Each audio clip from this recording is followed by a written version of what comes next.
మిథో ఏదైషాం భవతా వివాదో మధ్వా మద ఆతామ్ర విలోచనానాం నైషాం వధోపాయ ఇయాన్ అతో అన్యః మయి ఉద్యతే అంతర్దథతే. నిన్నటి శ్లోకంలో ఆల్రెడీ యదువంశ వినాశనం ఏ విధంగా సంభవించింది అనే విషయం గురించి చెప్పుకున్నాము.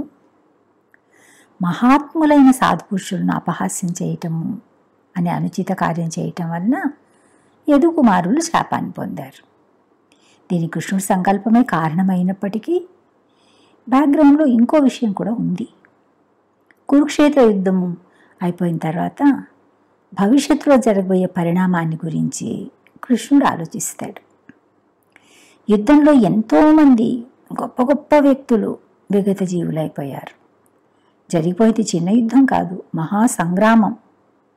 అనేక మంది చంపబడడం వలన ప్రాక్టికలీ భూమిపైన ఒక శూన్యం లాంటిది, ఒక ఎంప్టీనెస్ ఏర్పడిపోయింది. నిజానికి పాండవులు విజయాన్ని సాధించినా కూడా వాళ్ళేం హ్యాపీగా లేరు. కానీ ఇది కృష్ణుడి ఉద్యమం. కృష్ణుడి సంకల్పాన్ని అనుసరించి నడుచుకోవటానికి భక్తులు ఎప్పుడూ సిద్ధంగా ఉంటారు. పాండవులు తప్ప తక్కిన కురువంశస్థులు అందరూ యుద్ధంలో మరణించారు. ఉత్తర గర్భాన జన్మించిన పరీక్షిత్తు వంశానికి ఏకైక వారసుడిగా మిగిలాడు.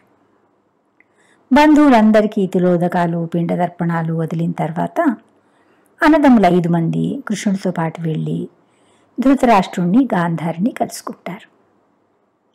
100 మంది పుత్రుల మరణంతో గాంధారి చాలా అప్సెట్ అయి ఉంది.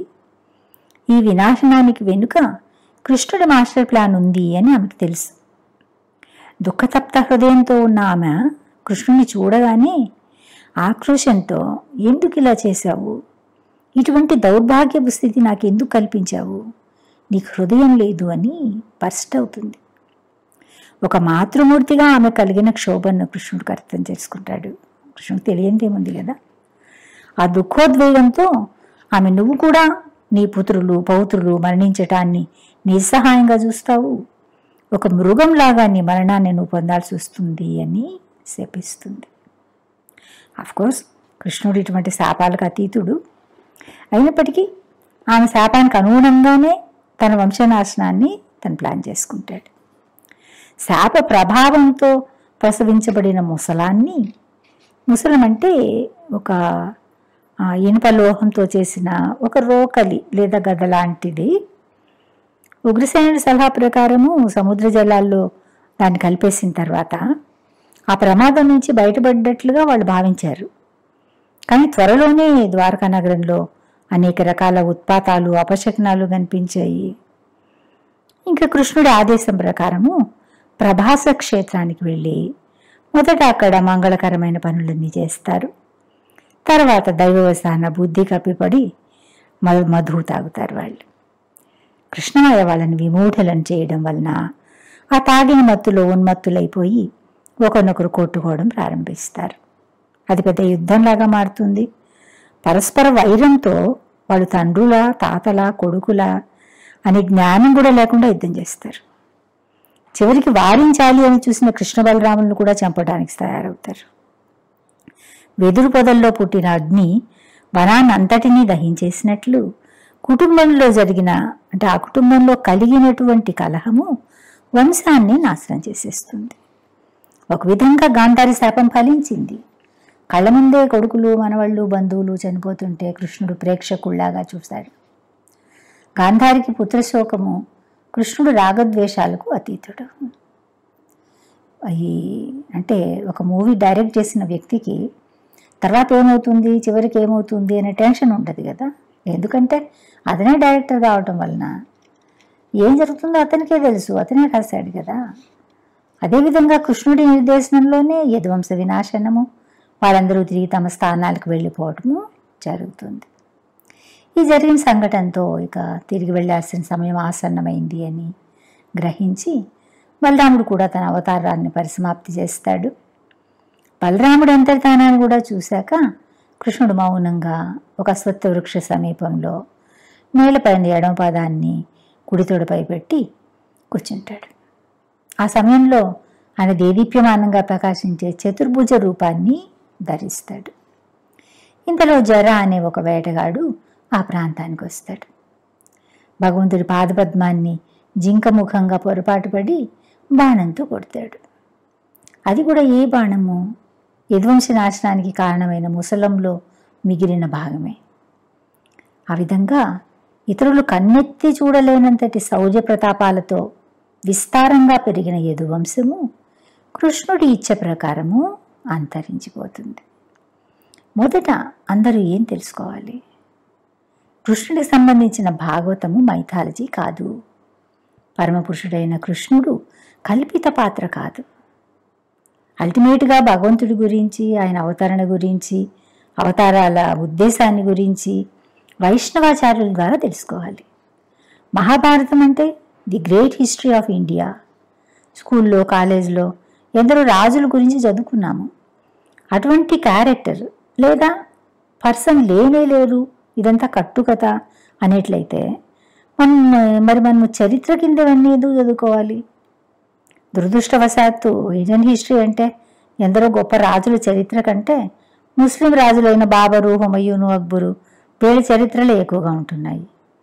రామాయణము, మహాభారతము, భాగవతము వీటిని పురాణాల కింద చెప్తున్నారే కానీ ఈ మహాకావ్యాలను ఇతిహాసాలుగా తీసుకోవటం లేదు. మొదట కృష్ణుడు ఒక చారిత్రక పురుషుడిగా అయినా గుర్తించాలి. అతని చరిత్ర చదివిన తర్వాత ఆయనే దేవాది దేవుడు అని తెలుసుకోవటం కష్టమేం కాదు. ఎందుకంటే సాధు పురుషులు, శాస్త్రాలు, ఆచార్యులు సర్వకారణ కారణుడు, ఆది పురుషుడు అయిన గోవిందుడి సార్వభౌమ స్థితిని గురించి వివరించారు. భగవంతుడు భూమిపైన ప్రత్యక్షంగా కనిపిస్తూ ఉన్నప్పుడు భక్తులందరూ ఆయన సమక్షాన్ని పొందే అవకాశాన్ని అనుగ్రహించబడ్డారు. స్వంత ప్రయత్నంతో కృష్ణుడి సర్వోన్నతమైన స్థితిని గురించి ఊహించని కూడా లేరన్నమాట. అటువంటి వాళ్ళు ఎన్నోసార్లు చెప్పినట్లు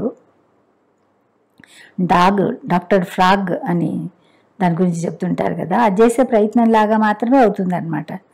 ఒక బావిలో ఉన్న కప్పకు అట్లాంటిక్ ఓషన్ గురించి ఊహించడం ఎంత కష్టమో, మన పరిధిలో ఉండి భగవంతుడి స్థితిని గుర్తించాలి అనుకోవటం కూడా అంత కష్టం, అసాధ్యం అసలు. కృష్ణ చైతన్యం అంటే కృష్ణుడి అస్తిత్వాన్ని గుర్తించటం. మానవ సమాజంలో తమ తండ్రి ఎవరో తెలియకపోవడం ఒక దౌర్భాగ్యం. వాళ్ళకి సంఘంలో ఎప్పుడూ చిన్న చూపే ఎదురవుతుంది. అయితే తన తండ్రి ఎవరో తెలియకపోయినా తండ్రి అంటూ ఒకడున్నాడు అని అందరికీ తెలుసు. మరి భగవంతుడు పరమపిత, జీవులందరికీ తండ్రి. శాశ్వతంగా మన ఆనందం ఎక్కడుంది? శాశ్వతంగా సకల లోకాల్లోని సమస్త జీవరాశిని ఎవరు పోషిస్తున్నారు? ఇన్ని కోట్ల మంది మనుషుల్లో అందరూ ఒకేలా ఉండరు. కొందరు సంపన్నులై ఉండొచ్చు, కొందరు సౌందర్యవంతులై ఉండొచ్చు, కొందరు జ్ఞానవంతులై ఉండొచ్చు. ఇలా కృష్ణుడిలో ఉన్న షడైశ్వర్యాల్లో ఏది ఎవరిలోనూ పరిపూర్ణంగా ఉండదు. అందరిలోనూ ఏదో ఒక షార్టేజ్ ఉండనే ఉంటుంది.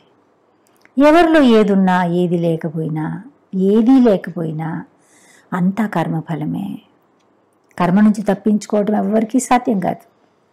కొందరికి ఫైనాన్షియల్ ప్రాబ్లమ్స్ కావచ్చు, కొందరికి ఫిజికల్ ప్రాబ్లం కావచ్చు, కొందరికి మెంటల్ ప్రాబ్లం కావచ్చు. ఏదో ఒకటి. డెస్టినీని ఎవరు తప్పించుకోలేరు. విధి బలీయం. కానీ కృష్ణుడు దంచుకుంటే దాన్ని మార్చేయగలడు. అయితే అలా చెయ్యాలంటే మనమేం చెయ్యాలి? సర్వధర్మాన్ పరిత్యజ్య మామేకం శరణం వ్రజ. మాం ఏకం, నన్ను మాత్రమే అని కృష్ణుడు చెప్తున్నాడు. ఊరికనే సర్వధర్మాన్ పరిత్యజ్య మాం శరణం వ్రజ అని చెప్పుండొచ్చు కదా, అన్నీ వదిలేసి నన్ను శరణ పొందండి అని. అలా కాకుండా నన్ను మాత్రమే శరణ పొందండి అని కృష్ణుడు చెప్తున్నాడు. ఇలా అన్యదా శరణం నాస్తి అనే సంపూర్ణ శరణాగతితో కృష్ణుడిని ఆశ్రయిస్తే తప్పకుండా ఈ సంఘర్షణ నుంచి బయటపడేస్తాడు. సంతోషం కానీ దుఃఖం కానీ మనం అనుభవిస్తున్నది ఏదైనా సరే ఆ కంట్రోల్ అనేది మన చేతిలో ఉండదు, కృష్ణుడి చేతిలోనే ఉంటుంది. కనుక కృష్ణుడి జననం నుంచి అంతర్ధానం వరకు కలిపిన లీలలన్నీ కూడా భక్తి సేవలకు ఉన్న గొప్పతనాన్ని గుర్తించి భగవంతుడికి సరెండర్ కావడానికే జరిగాయి. ఏవం సంచిత్య భగవాన్ స్వరాజ్యే స్థాప్య ధర్మజం నందాయమాస సుహృద సాధూనాం వర్త్మదర్శయన్. ఇక్కడ సకల కార్యాలకు కృష్ణుడే ఆర్గనైజరు, కృష్ణుడే డైరెక్టరు. కురుక్షేత్ర యుద్ధం తర్వాత రెండు పక్షాల్లోనూ ఉత్సాహం లేకుండా పోయింది. యుయుత్సుడు, కృపాచార్యుడు, అశ్వత్థామ తప్ప తక్కిన వాళ్ళందరూ కౌరవపక్షంలో ఉన్న వాళ్ళు చనిపోయారు. అదేవిధంగా పాండవులు, సాత్యకి, కృష్ణుడు తప్ప మిగిలిన పాండవ పక్షంలో ఉన్న వాళ్ళందరూ కూడా మరణించారు. కౌరవుల తరఫున 11 అక్షౌహిణుల సైన్యము, పాండవుల తరఫున 7 అక్షౌహిణుల సైన్యము నామరూపాలు లేకుండా పోయింది. ఆ విధంగా భూభారం అయితే పూర్తిగా తగ్గిపోయినట్లే, కానీ ఒకలాంటి వెలితి చోటు చేసుకుంది. కృష్ణ ఉద్యమంలో దుష్ట శిక్షణ, శిష్ట రక్షణ పూర్తయ్యాయి. ఇంకా ధర్మాన్ని పునఃస్థాపించవలసి ఉంది. ధర్మానికి 4 కాళ్ళు. సతయుగంలో ధర్మం 4 కాళ్ళతోనూ నడిచింది. క్రమంగా ఆ ధర్మం తన 3 పాదాలను పోగొట్టుకుంది. ప్రపంచంలో కరుణ, సత్యము, శుచి, నిష్ఠ ఇవన్నీ ఫాలో చేస్తున్నప్పుడు ధర్మం 4 పాదాలతో ఉంటుంది. కానీ మాంసభక్షణ వలన ఈ కంపాషన్, కరుణ అనేది వెళ్ళిపోతుంది. గ్యాంబ్లింగ్ వలన ట్రూత్ఫుల్నెస్, ఇలిసిడ్ సెక్స్ వలన శౌచము, ఇంటాక్సికేషన్ వలన ఆస్టరిటీ అంటే నిష్ఠ, ఇవి నశించిపోతాయి. ద్వాపరయుగంలో ధర్మరాజు రూపంలో ట్రూత్ఫుల్నెస్ అంటే సత్యము అనేటటువంటి క్వాలిటీ మిగిలింది. మళ్ళీ ధర్మం 4 పాదాలతో నడవాలి అంటే సాధువర్తనతో ఆదర్శనీయమైన పాలన కొనసాగించడానికి ధర్మరాజు మాత్రమే అర్హుడు. అందువలన కృష్ణుడు ధర్మరాజును చక్రవర్తిగా పట్టాభిషేకం చేశాడు. చేసిన తర్వాత ప్రపంచంలో ఉన్న రాజులందరూ అతనికి విధేయులై ఉండడం కోసము అశ్వమేధ యాగాన్ని చేయిస్తాడు. భూమండలం అంతా ఒక్క చక్రవర్తి పాలనలో ఉన్నప్పుడు ఇతర రాజ్యాలను పాలించే రాజులందరూ కూడా సామంత రాజులుగా ఉండి కప్పం చెల్లిస్తూ విధేయులుగా నడుచుకుంటారు. కౌరవులు కపటనీతితో ద్యూతంలో పాండవులను ఓడించాక 12 ఏళ్ల అరణ్యవాసము, 1 సంవత్సరం అజ్ఞాతవాసము చేయాలి అనే నియమాన్ని పాటిస్తారు. అప్పుడు ద్రౌపదితో పాటుగా వాళ్ళు వెళ్తారు. ఆ 12 ఏళ్ల కాలంలో పాండవులను కష్టాలు గురి చేయడానికి దుర్యోధనుడు ఎన్నో రకాలుగా ప్రయత్నిస్తాడు. కానీ సదా కృష్ణుడిని నమ్ముకున్నారు వాళ్ళు. ఆయన రక్షణలో వాళ్ళకి ఎటువంటి ఇబ్బంది కలగలేదు. ఇక మిగిలిన 1 సంవత్సరం అజ్ఞాతవాసము ఎవరికి తెలియకుండా గడపాలి. కృష్ణుడు కూడా వాళ్ళని కలుసుకోవడానికి లేదు, వాళ్ళు కృష్ణుని అప్రోచ్ అవ్వడానికి లేదు. ఎవరైనా బయటపడ్డారు అంటే మళ్ళీ 12 సంవత్సరాల నివాసం చేయాల్సి ఉంటుంది. ముందుగానే రాజులందరికీ దుర్యోధన నుంచి సందేశాలు, వార్నింగ్లు వెళ్ళాయి, పాండవులకు ఎవరు ఆశ్రమం ఇవ్వకూడదు అని. ఇంకా వాళ్ళు బాగా ఆలోచించుకుని సంవత్సరం పాటు అజ్ఞాతవాసం చేయటానికి విరాట నగరాన్ని ఎన్నుకుంటారు. విరాట మహారాజ్ సౌమ్యుడు, ఉత్తముడు. అతనికి ఉత్తర కుమారుడు, ఉత్తర కుమారి అనే ఒక కొడుకు, కూతురున్నారు, కుమార్తె, కుమారుడు. తమ ఉనికి ఎవరికి తెలియకుండా ఉండడం కోసము పాండవులు, ద్రౌపది మారు వేషంలో నగరప్రవేశం చేస్తారు. విరాట మహారాజుకు పాచికలు ఆడడం పైన చాలా ఇంట్రెస్ట్ ఉంటుంది. ఆ ఆటతో అతన్ని మెప్పిస్తూ అవసరమైనప్పుడు ధర్మపరమైన సలహాలు చెప్పే కంకుబట్టులాగా ధర్మరాజు వెళ్తాడనమాట ఆస్థానానికి, విరాటరాజు కొలువులోకి. ఇంకా తన పాక ప్రావీణ్యాన్ని చూపించటానికి రాజుగారి పాకశాలలో వంటల వాడైన వల్లుడిగా భీముడు వెళ్తాడు.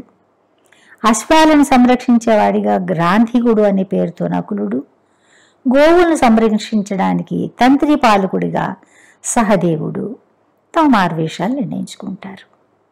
అర్జునుడు ఒకప్పుడు స్వర్గలోకానికి వెళ్ళినప్పుడు దేవకన్య అయిన ఊర్వశి అతనిపై మనసు పడుతుంది. కానీ అర్జునుడు తిరస్కరిస్తాడు. ఆమె అవమానంతో స్త్రీ తనంతట తాను వలిచి వచ్చినప్పుడు నపుంసకుడిలాగా ప్రవర్తించావు, నువ్వు నపుంసకుడు అయిపోవు అని శపిస్తుంది. అయితే అది సంవత్సరం పాటు మాత్రమే ఉండడం వలన అర్జునుడు ఆ అవకాశాన్ని ఉపయోగించుకుని బృహన్నలుగా మారి నాట్యాచార్యుడిగా ఉత్తరకు నాట్యం నేర్పిస్తాడు. ఇక ద్రౌపది సైరంధ్రిగా మహారాణి సుదేక్షణాదేవికి పరిచర్యలు చేస్తానంటుంది. సైరంధ్రి అంటే ఒక బ్యూటిషియన్ లాగా అన్నమాట. రాజకుమారికి, మహారాణికి శిరోలంకరణ చేయడము, వస్త్రాలంకరణ చేయడము. వాళ్ళందరూ కూడా మున్పు పాండవుల కొలువులో పనిచేశామని ప్రస్తుతం వాళ్ళు రాజ్యంలో లేకపోవటం వలన అక్కడికి వచ్చామని చెప్పుకుంటారు. ఈ రాకుమార్తె ఉత్తరకు నాట్యకళలో శిక్షణ ఇస్తాడు అర్జునుడు. తర్వాత తన కుమారుడైన అభిమన్యుడికి ఆమెనిచ్చి వివాహం చేస్తారు. మహాభారతంలో ఉత్తరది చాలా ఇంపార్టెంట్ రోల్. 3 స్టాల్వార్ట్ పర్సనాలిటీస్తో ఆమె జీవితము కనెక్ట్ అయ్యింది అని. గొప్ప ధనుర్ధారిగా ప్రఖ్యాతి చెందిన అర్జునుడికి శిష్యురాలు. పుట్టకముందే సుభద్ర గర్భంలో ఉండగానే పద్మవ్యూహంలో ప్రవేశించే విధానాన్ని తెలుసుకుని 16 ఏళ్ల ప్రాయంలో కురుక్షేత్ర రణరంగంలో ఒంటరిగా పద్మవ్యూహంలో ప్రవేశించి అరివీర భయంకరుడిగా పోరాడిన మహావీరుడు అభిమన్యుడికి ఆమె భార్య. తన గర్భంలో ఉన్న పురువంశ బీజాన్ని కృష్ణుడు కాపాడుగా జన్మించిన విష్ణురాతుడికి ఆమె తల్లి. ఆ శిశువే పరీక్షిత్ మహారాజు. దుర్యోధనుడికి భీముడి ద్వారా ఊరుభంగం అయ్యాక అశ్వత్థామ యుద్ధ శిబిరంలో నిద్రపోతున్న ద్రౌపది పుత్రులని వాళ్ళ తలలు నరికే హీనమైన కార్యానికి పూనుకుంటాడు. తన పుత్రులైన ఉప పాండవుల మరణానికి దుఃఖంతో విలిపించినా కూడా అర్జునుడు అశ్వత్థామను కట్టి తెచ్చినప్పుడు స్త్రీ సహజమైన కరుణతో ద్రౌపది గురుపత్ని అయిన కృపికి పుత్రశోకం కలగకూడదని అతను వదిలేయమంటుంది. అంత జరిగిన తర్వాత కూడా అశ్వత్థామ మళ్ళీ ఇంకోసారి బ్రహ్మాస్త్రాన్ని ప్రయోగిస్తాడు. పాండవుల వంశాంకురంగా మిగిలిన పరీక్షితుని తల్లి గర్భంలో ఉండగానే చంపేయాలి అని అతని ఉద్దేశం. ఆ సమయంలో ఉత్తర హస్తినాపురం నుంచి ద్వారకకు బయలుదేరుతున్న కృష్ణుడి దగ్గరికి పరిగెత్తుకుంటూ వెళ్ళి ఆయన ఆశ్రయించి అర్థిస్తుంది. తన బిడ్డను కాపాడమని వేడుకుంటుంది. కృష్ణుడు వెంటనే తన ఇంటర్నల్ పొటెన్సీతో ఉత్తర గర్భంలో ప్రవేశిస్తాడు. అప్పటికే ఆ శిశువు బ్రహ్మాస్త్ర ప్రభావంతో దగ్ధమైపోయింది. మామూలుగా అయితే తల్లి గర్భంలో ఉండగానే ప్రాణహాని కలిగినప్పుడు ఆ జీవి మరొక తల్లి గర్భాన్ని మరొక దేహంగా ఆశ్రయించాల్సి ఉంటుంది. కానీ ఉత్తర గర్భంలో ఉన్నది ఆర్డినరీ శిశువు కాదు. భగవంతుడి సంకల్పం చేత అతడు ధర్మరాజుకు వారసుడిగా నిర్ణయించబడ్డాడు. అందువల్ల కృష్ణుడు ఉత్తర గర్భంలోకి ప్రవేశించి కాలి మాడిపోయిన శిశువును పునర్జీవితుని చేస్తాడు. మహాభాగ్యవంతుడైన ఆ శిశువు కళ్ళు తెరవగానే దివ్యమంగళ స్వరూపుడిగా ఉన్న కృష్ణుడిని ఆ కరుణతో కూడిన మందహాసాన్ని చూస్తాడు. అద్భుతమైన ఈ సౌందర్యమూర్తి ఎవరా అని తేరిపారా చూస్తుంటాడు. అంతలోని కృష్ణుడు అంతర్హితుడైపోతాడు. కృష్ణుడి చేత రక్షించబడటం వలన అతనికి విష్ణురాథుడు అని పేరు పెడతారు. అయితే పుట్టిన మరుక్షణం నుంచి ఆ పసివాడు అందరి ముఖాలను పట్టి చూస్తున్నాడు. తను పుట్టకముందే దర్శనమిచ్చిన మహాపురుషుడు ఎవరా అని గమనిస్తూ ఉన్నాడు. అతని పరీక్షిత్తు అని పేరు పెడతారనమాట. ఆ పేరు వస్తుంది. ఆ పేరుతోనే ఫేమస్ అయ్యాడు కూడా. అలా కృష్ణుడు ఉత్తర గర్భంలో ప్రవేశించినప్పుడు అక్కడున్న పాండవులకు కుంతీదేవికి కూడా కృష్ణుడు లోపల వెలుపలా కనిపిస్తాడు. మయాతతం ఇదం సర్వం జగద్ అవ్యక్తమూర్తిన మత్స్థాని సర్వభూతాన్ని నచాహం తేషు అవస్థిత. అవ్యక్తమూర్తిన అంటే వ్యక్తం కానటువంటి రూపం. అటువంటి అవ్యక్త రూపంతో కూడిన నా చేత ఈ సకల జగత్తు వ్యాపించబడి ఉంది. జీవులన్నీ నాలో ఉన్నాయి, కానీ నేను వాటిలో లేను అని కృష్ణుడు అన్నాడు. కృష్ణుని సర్వవ్యాపి అంటారు, ఆమ్నిసెంట్ అంటారు, ఆల్ పర్వేడింగ్ అంటారు. ప్రకటిత రూపంగా చూడలేకపోయినా కూడా సర్వము ఆయనపైనే ఆధారపడి ఉంది. సూర్యకాంతి ఏ విధంగా అయితే ప్రపంచమంతటా వ్యాపించి ఉంటుందో భగవంతుడి శక్తి కూడా అదే విధంగా సృష్టి అంతా వ్యాపించింది.